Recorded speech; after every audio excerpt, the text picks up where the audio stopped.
Breakfast is widely touted as not only the most important meal of the day in general, but specifically in relation to weight loss.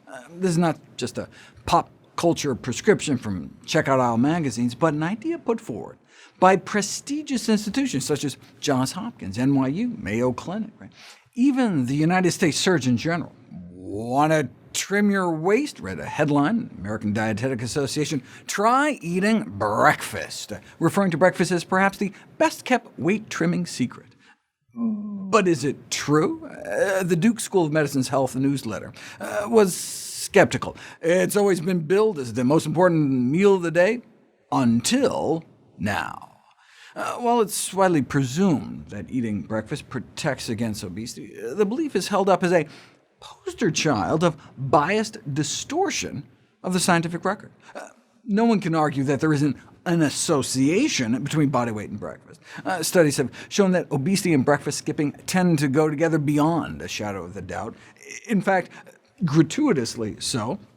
By 1998, we already had what might be considered strong evidence of an association between breakfast skipping and obesity, but researchers continued to repeat such studies to the point of ridiculousness. This meta-analysis found that by 2011, the combined p-value had reached 10 to the negative 42. OK, what does that mean? Why is that ridiculous? In science, p-value refers to the chance of getting a result that extreme if, in fact, there really was no such effect. How small a chance is 10 to the negative 42?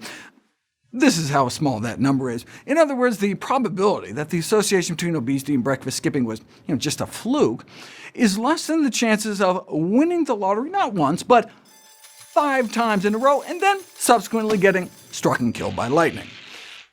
OK, so the association between breakfast skipping and obesity is indeed beyond question. We know the association is true. People who skip breakfast are more likely to be overweight. That's beyond a shadow of a doubt. The question, though, is whether that ironclad relationship between breakfast skipping and obesity is actually cause and effect. To illustrate the difference between correlation and causation, let me share an example of the manipulation of science by the candy industry. The National Confectioners Association had the gall to warn parents that restricting candy may make their children fat. They justify this outlandish claim with this study that they funded, of course, that showed that candy-consuming children and adolescents were significantly less likely to be overweight and obese. The industry-funded researchers go on to imply that this exonerates candy, but what's more likely? That cutting down on candy led to obesity, or rather that obesity led to the cutting down on candy, right? In other words, the lower candy consumption may reflect the consequences of obesity, not the cause, right? As parents of obese children try to restrict treats.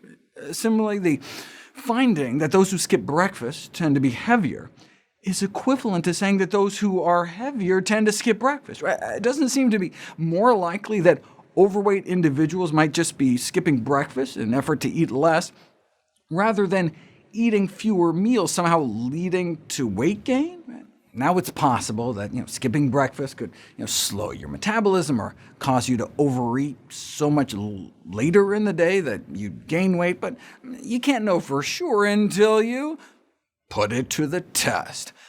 Sometimes randomized controlled trials are infeasible, impossible, or unethical. To test to see if parachutes save lives, you can't exactly boot half the people off a plane without them, but you could easily randomize people to eat breakfast or not, and just see what happens.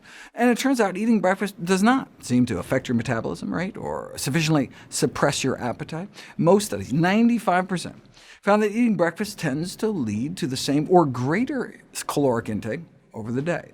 Even when people ate more at lunch after skipping breakfast, they didn't tend to eat an entire breakfast worth of calories more, and so ended up eating fewer calories overall. For example, feed people about a 500-calorie breakfast, and at lunch they may eat about 150 calories less than those randomized to skip breakfast, but they would still end up with about a 350-calorie surplus over the breakfast skippers.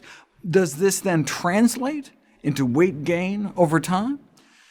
Researchers at Brigham Young University randomized 49 women who habitually skip breakfast to either start eating breakfast or continue skipping. If breakfast somehow magically leads to weight loss, then the newly eating breakfast group should benefit. But no, compared to those who continued to skip breakfast, adding the extra meal led to hundreds more daily calories consumed and nearly a half a pound of weight gain a week.